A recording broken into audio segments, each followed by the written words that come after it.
많은 분들이 아시겠습니다만 고은 시인 몇 해 전에 돌아가셨는데, 제가 대학 다닐 때 참 5.18을 앞두고 저희 학교에서 제가 3학년 때인가 초청을 했는데 서술 시퍼렇게 그렇게 추상같이 그렇게 5.18에 대해서 말씀을 하시고, 얼마 안 있다 이제 12.12 5.18 특검을 하는 그런 데 기억이 납니다. 그분의 시 가운데 하루라는 시에 보면 이런 구절이 있습니다. 저녁 어둑발 자욱한데 떠나갔던 사람 이미 왔고, 이제부터 신이 오리라.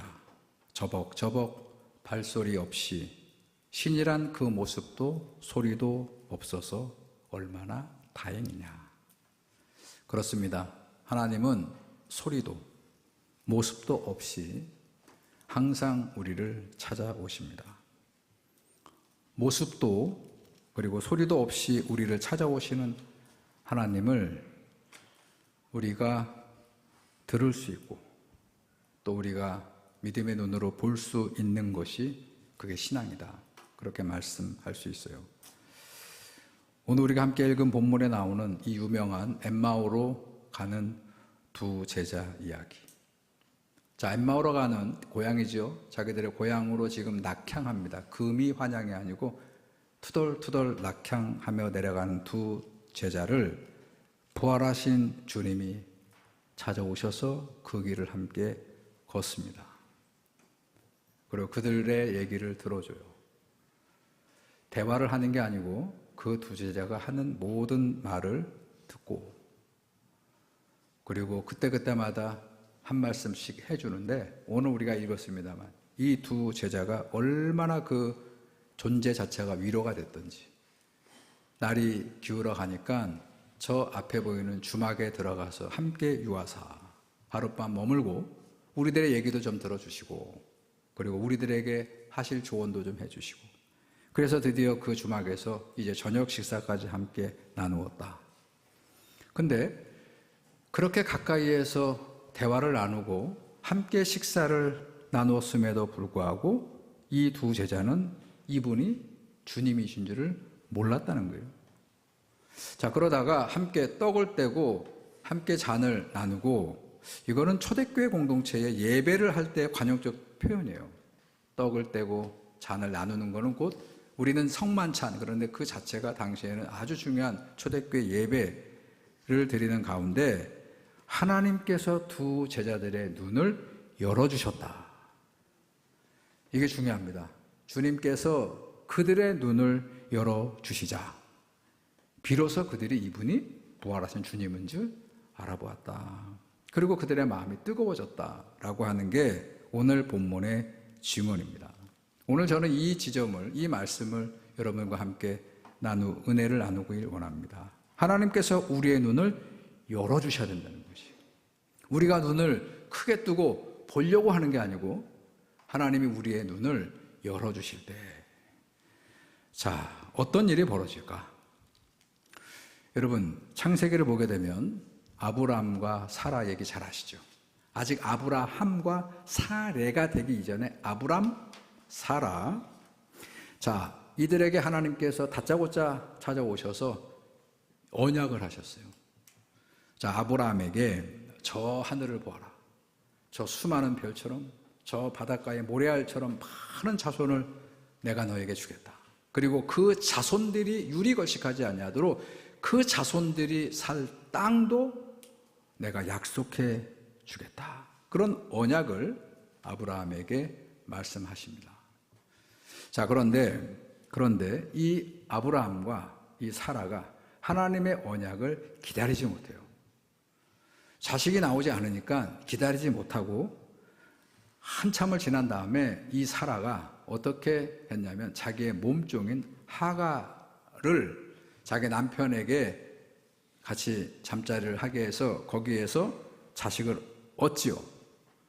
자, 그 하가를 통해서 낳은 아들이 이스마엘이에요. 이스마엘.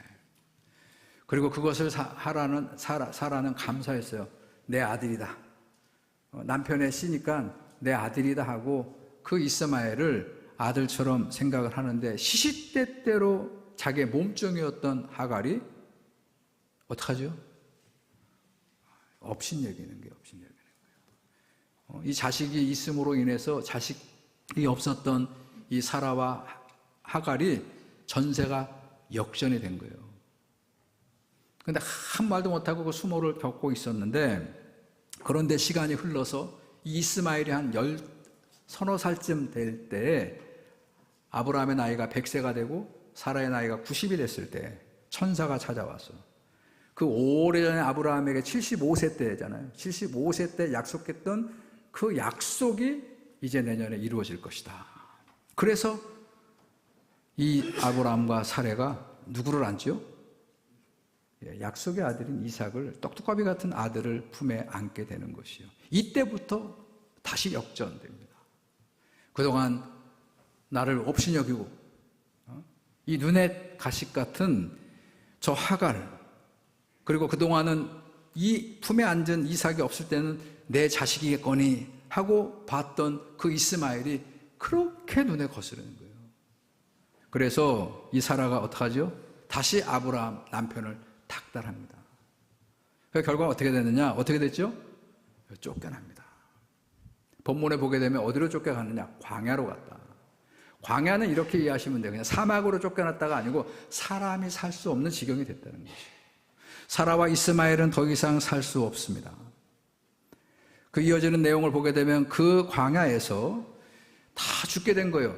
본문 내용은 목이 말라서 그 아들이 저 멀리 떨어져서 죽어가는 걸 보고 하갈이 대성통곡을 하며 주님께 부르짖었다. 그렇게 되어 있지만 어쨌든 이 둘이 살 수 없는 그 지경에서 하늘을 향해서 그 아들을 위해 이 하갈이 통곡합니다.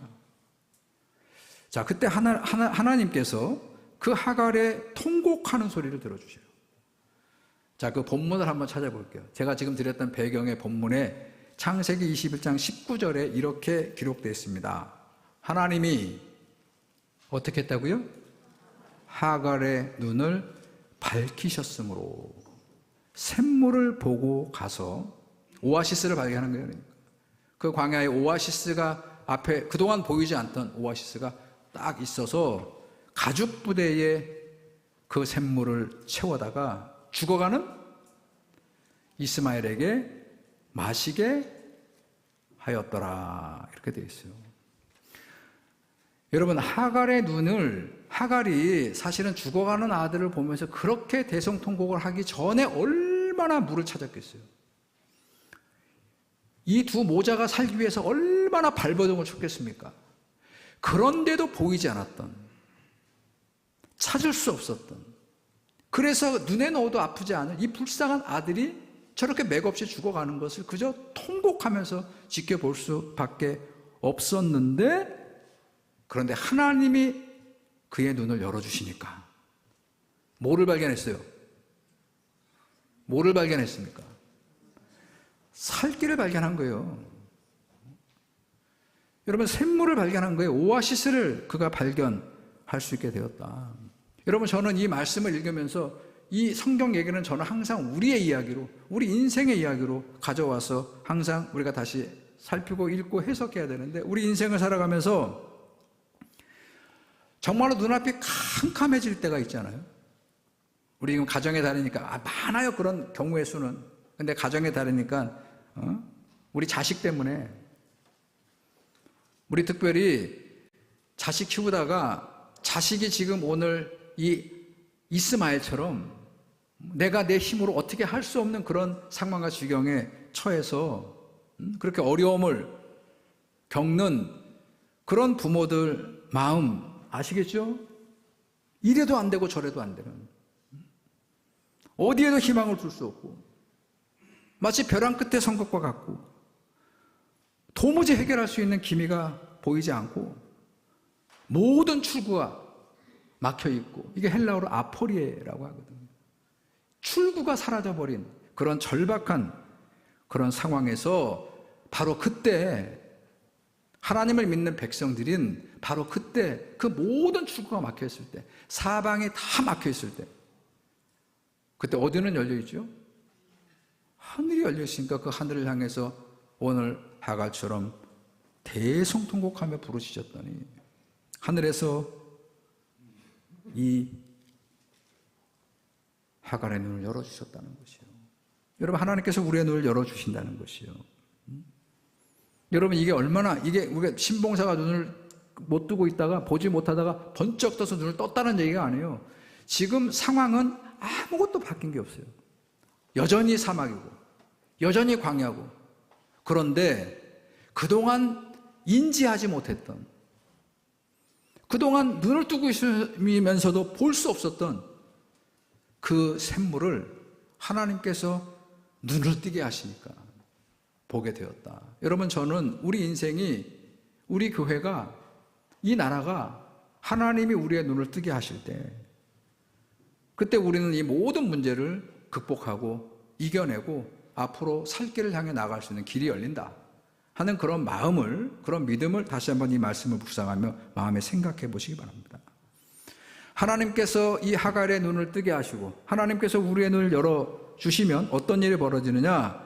그동안 내 인생의 숱한 장애, 우리 가정에 뭔가 해보려고 계획을 했는데 도저히 이루어지지 않는 그런 문제, 여러분, 우리 교회가 여러 계획을 세우고 함께 기도하고 그 일을 위해서 분투하며 앞으로 나갔는데도 불구하고 그 인생길을, 그 가정의 앞길을, 그 교회와 이 나라도 지금 이렇게 앞길을 가로막는, 왜 그랬는가? 그 이유를 하나님이 우리의 눈을 열어주실 때 비로소 알 수 있다는 것이에요. 깨달을 수 있다. 여러분, 성경 얘기를 또 하나 드립니다. 민수기 22장에 보게 되면 모압 왕 발락이라는 왕이 나와요. 자, 모압이란 나라를, 위치를 아는 게 중요한데, 이때는 언제냐면 이 모압 나라는 약속의 땅, 지금 팔레스타인 땅 요단강을 동편으로 가면 거기에 모압, 암몬, 시돈이라는 나라들이 있어요. 여기를 지금 이스라엘 여호수아 군대가 격파하면서 오는 거예요. 격파. 하나씩 하나씩 도장 찍기를 하면서 오는 거예요. 마지막 남은 게 모압이에요. 요 모압을 무너뜨리고 그 모압 평지에서 모세가 가나안 땅을 들어가는 백성들에게 신명의 말씀을 설교하고, 그리고 느보산에서 죽고 이 길을 따라서 약속의 땅을 들어가는 그 마지막 관문인 모압의 왕 발락이 지금 자기들을 향해서 오고 있는 저 이스라엘의 군대와 싸워 이길 수 있는 방편을 모색하다가 누구를 찾아냈냐면 발람이라는 예언자예요. 능력자입니다. 발람이라는 능력자는 그가 누군가를, 어떤 민족을 저주하면 그의 신이 저주를 내리신다는 거예요.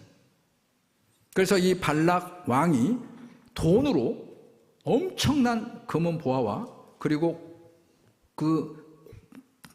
출세기를 약속하고,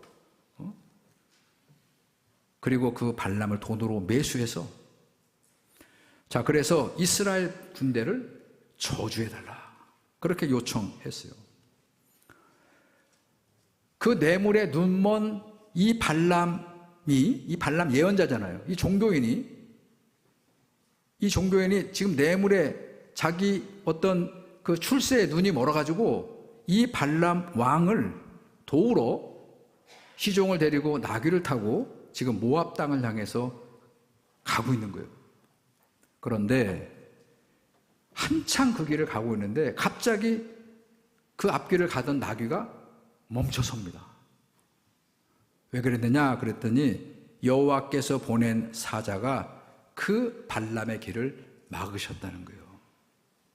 흥미로운 사실은 그 발람의 가는 길을 막는 여호와의 사자가, 그 존재가 발람의 눈에는 보이지 않아요.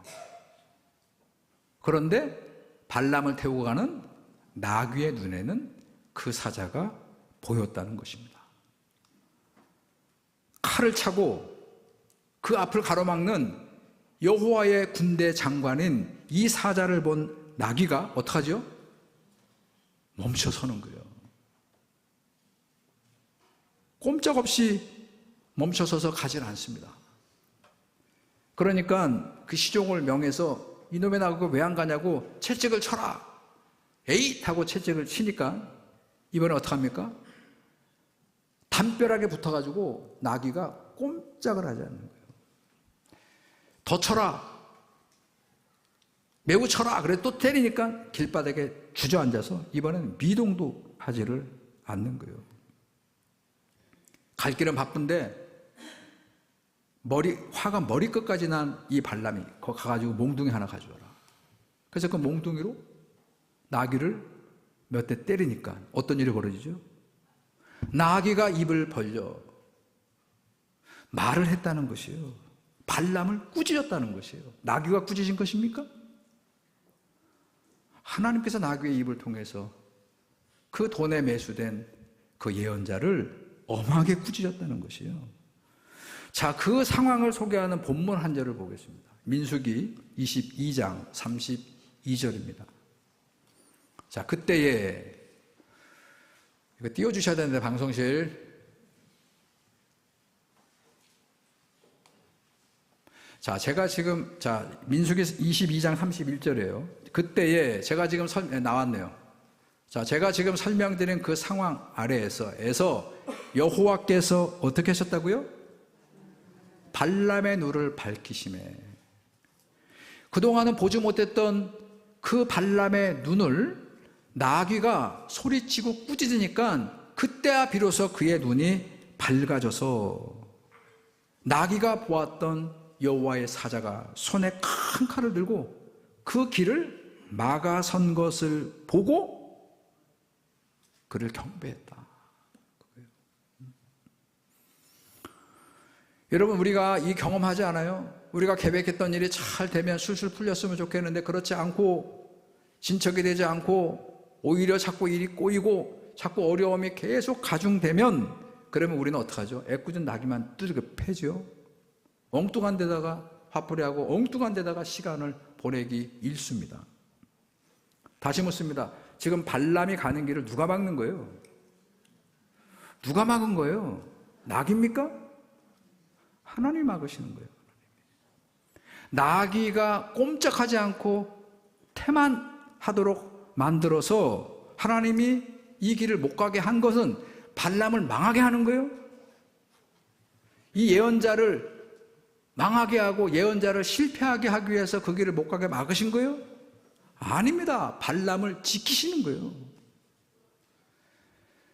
그 예언자를, 그 영적인 예언자를 저 돈에 매수돼서 저 세속적인 성공으로 말미암아서 그의 신적인 능력이 훼손되는 것을 지켜주신 거예요.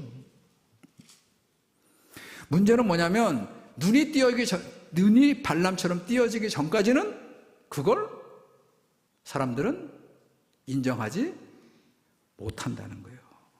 그게 사실은 문제의 본질입니다. 하나님이 막으시는 건데 다른 방법이 있겠다고 그거를 계속 찾아서 그게 바로 문제의 본질이라는 것이에요. 여러분, 우리가 눈을 떠서 우리가 방법을 찾아서 그 문제가 해결되는 게 아니고 그 문제를 가지고 하나님께 나아가야 그 주님께서 우리의 눈을 열어주실 때 하나님이 말씀하시는 그 말씀이 내 귀에 믿음으로 들려질 때 여러분, 저는 그래서 예배를 위해서 기도하실 때마다 우리 기도하는 모든 분들은 항상 기도해 주시기 바랍니다. 우리 주일마다 1부, 2부, 3부 예배 중보기도 하시는 우리 중보기도 팀들 항상 예배 기도해 주세요. 오늘 예배를 통해서 함께 예배하는 모든 성도들이 하나님 말씀을 들을 수 있는 귀가 열리게 하옵소서. 믿음으로 보지 못했던 그 모든 것들을 볼 수 있는 눈이 열려지게 해달라고 여러분, 우리가 함께 기도해 주시기 바랍니다. 여러분, 결국 모든 문제의 해답은 하나님이 우리의 눈을 열어주시면 하나님이 우리의 귀를, 우리의 마음을 열어주셔야 된다는 것이요. 마지막으로 여러분, 저는 우리가 지금 부활절 넷째 주일 예배를 드리고 있습니다만 부활하신 주님은 어떤 특징이 있냐면 부활의 주님은 어떤 모습으로 우리를 찾아오시느냐면 절망하고 낙심하고 패배의식에 사로잡혀 있는 당신의 백성들을 세상은 외면합니다.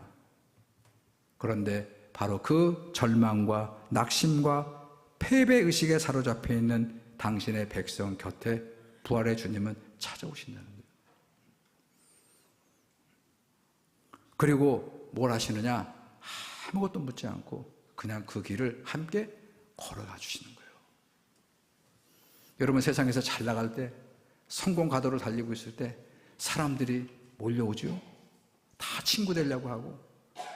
지금 보세요. 이재명 그 나쁜 놈, 저 인간 말종 그렇게 했는데 지금 이재명이 가는 곳곳마다 막 사람들이 인산인해로 쫓아다니는 거예요.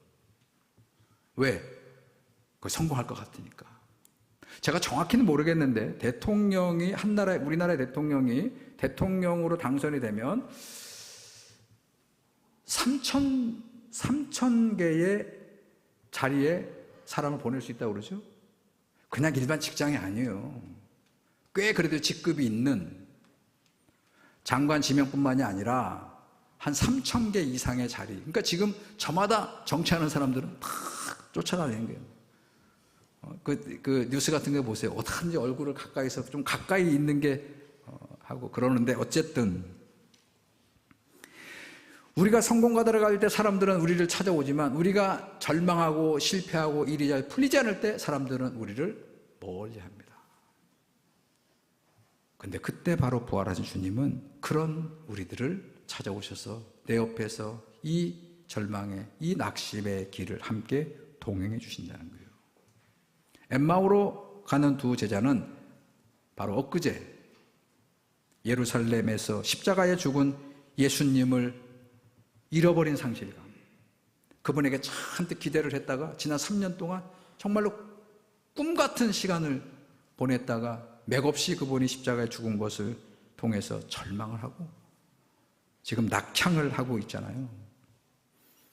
부활하신 주님이 바로 이런 낙향하고 있는 두 제자를 찾아가 주셔서 어떻게 하시죠? 그냥 그 옆을 같이 있어 주시는 거예요.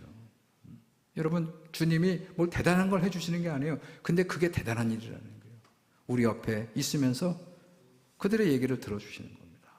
무슨 얘기를 했을까요? 이 두 제자는 우리 실패한 사람들의 특징이 있죠. 내가 왕년에는 말이야 과거에 화려했던 얘기하는 거예요. 우리가 지난 3년 동안 예수님과 함께 신명나게 천국 복음을 전파하면서 수도 없이 많은 사람들한테 환대를 받고 막 그냥 죽어가는 사람들, 막 아파서 어찌할 수 없는 사람들을 주님께서 말씀으로 명하면 귀신이 막 도망가고, 죽을 병에 걸렸던 나사로가 막 벌떡벌떡 일어나고. 여러분, 그 제자들이 옛날에 우리가 왕년에는 말이야 그 과거를 회상하며 막 기뻐할 때 그때 같이 옆에서 그분은 그 얘기를 다 들어주시고, 아 그랬었느냐고, 그런 일이 있었느냐고. 그리고 어려운 얘기를 합니다. 그러면 또 그것도 같이 아우 그렇게 아픈 일이 있었느냐고 그렇게 맞장구를 쳐주면서, 그러면서 그들이 얘기를 다 쏟아내도록. 여러분, 우리 전문 상담 심리를 하는 분들의 공통된 내담자에게 뭐 하면 돼요? 진짜 제대로 된 상담자는 어떡합니까? 들어주는 겁니다. 이 목사들이 대부분 저를 포함해서 다 설이 걷기 때문에 자기가 무슨 얘기를 하면 다 되는 것처럼 목사들은 모노드라마 하잖아요. 혼자. 오늘도 제가 혼자 모노드라마 하잖아요.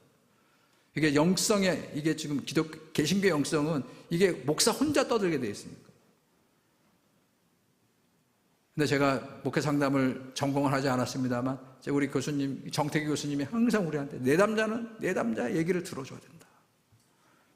보통 오면은 내가 다 알아 해서, 목사들이 다 자기가 무슨 다 아는 것처럼 얘기하잖아요. 그러잖아요. 오늘 여기 주님은 어떻게 하세요? 그냥 그 절망하고 근심한 그 제자들의 얘기를 들어줍니다. 그게 위로가 된 거예요.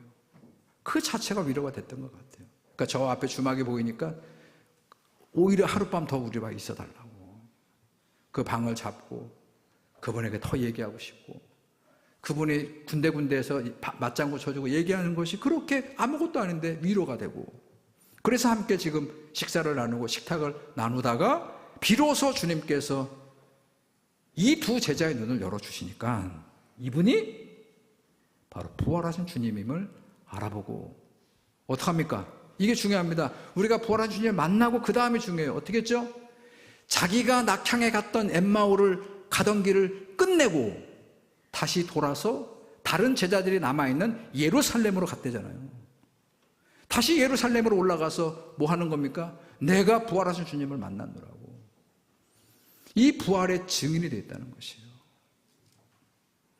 여러분 기억하세요. 부활하신 주님은 소리도 없이, 그 모습도 없이 우리를 찾아오시는데, 우리가 근심하고 낙심하고 절망하고 있을 때 그 자리를 오셔서 우리의 넋두리를 들어주시고 우리의 마음을 만져주신다는 것이에요.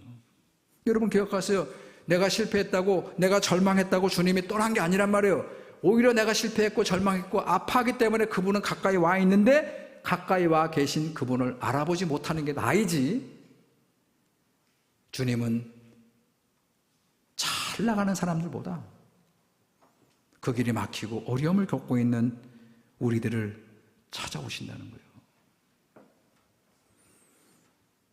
그리고 저 하갈처럼, 그리고 저 엠마오의 두 제자처럼, 그리고 나귀는 보지만 자기는 보지 못했던 그 발람 예언자에게 눈을 열어서 그들이 봐야 할 것을 보게 하시고, 그리고 마침내 그들이 자기들이 가야 할 길을 제대로 가게 하신 주님을 오늘 여러분들이 사모하시고, 그 주님으로 말미암아 올 한 주간도 부활의 주님으로 함께 동행하며 승리하는 저와 여러분들이 되시기를 다시 한번 주님의 이름으로 축원합니다.